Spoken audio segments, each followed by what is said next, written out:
വിശ്വാസവാർത്ത എത്തിയിരിക്കുകയാണ്. ഏതാണ്ട് 20 മണിക്കൂർ സമയമാണ് കുട്ടിക്കായിട്ട് തെരച്ചിൽ നടത്തിയത്. തലസ്ഥാനം മുഴുവൻ അരിച്ചു പെറുക്കുകയായിരുന്നു പോലീസ്. കൊച്ചുവേളി റെയിൽവേ സ്റ്റേഷന് സമീപത്തെ ഒരു ഓടയ്ക്ക് സമീപത്തു നിന്നാണ് കുട്ടിയെ കിട്ടിയത് എന്നാണ് പോലീസ് പറയുന്നത്. കുട്ടിയെ ചികിത്സയ്ക്കായി തിരുവനന്തപുരം ജനറൽ ആശുപത്രിയിലേക്ക് മാറ്റി.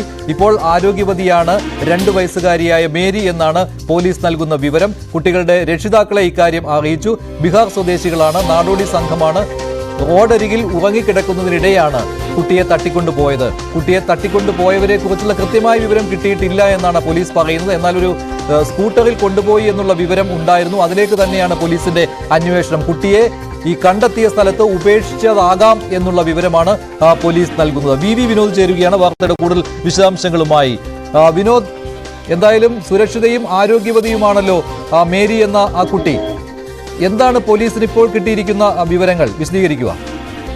മനുഷ്യ ഇന്ന് രാവിലെ മുതൽ പോലീസ് അരിച്ചു പിറക്കിയ സ്ഥലത്തു നിന്നാണ് ഇപ്പോൾ കുട്ടിയെ കിട്ടിയിരിക്കുന്നത്. അതായത് മറ്റാരോ കുട്ടിയെ കൊണ്ടുപോവുകയും പിന്നീട് ഇത് ഇത്രയും വലിയ വാർത്തയാവുകയും ജനശ്രദ്ധയിലേക്ക് ഈ വിഷയം വരികയും ചെയ്തതിനെ തുടർന്ന് ബ്രഹ്മോസിന് സമീപം കുട്ടിയെ ഉപേക്ഷിച്ചു എന്ന് വേണം കരുതാൻ. ഇനി കൃത്യമായി ഇതിൽ ആരാണ് ഇടപെട്ടത്, ആരാണ് ഇങ്ങനെ കടത്തിക്കൊണ്ടുപോയത്, അതിനുള്ള കാരണം എന്തായിരുന്നു തുടങ്ങിയ വിശദാംശങ്ങളാണ് പുറത്തേക്ക് വരേണ്ടത്. രാവിലെ മുതൽ തന്നെ പോലീസിനോടൊപ്പം മാധ്യമപ്രവർത്തകരും പ്രാദേശിക ജനപ്രതിനിധികളും അവിടെയുള്ള ജനങ്ങളും എല്ലാം തന്നെ ഈ കുഞ്ഞിനെ തിരയുകയായിരുന്നു. കാരണം അസ്വാഭാവികമായി ഒന്നും തന്നെ CCTV ദൃശ്യങ്ങളിൽ ഉണ്ടായിരുന്നില്ല.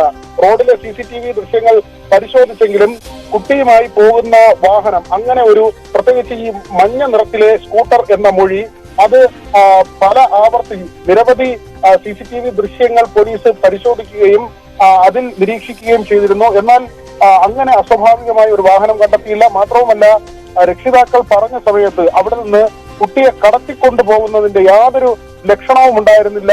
അതുകൊണ്ട് തന്നെ ഈ പ്രദേശത്തേക്ക് കൂടുതൽ അന്വേഷണം കേന്ദ്രീകരിക്കുന്ന നിലയുണ്ടായിരുന്നു. അതിന് ഫലമുണ്ടായിരിക്കുന്നു എന്ന് തന്നെ പറയേണ്ടിയിരിക്കുന്നു. കാരണം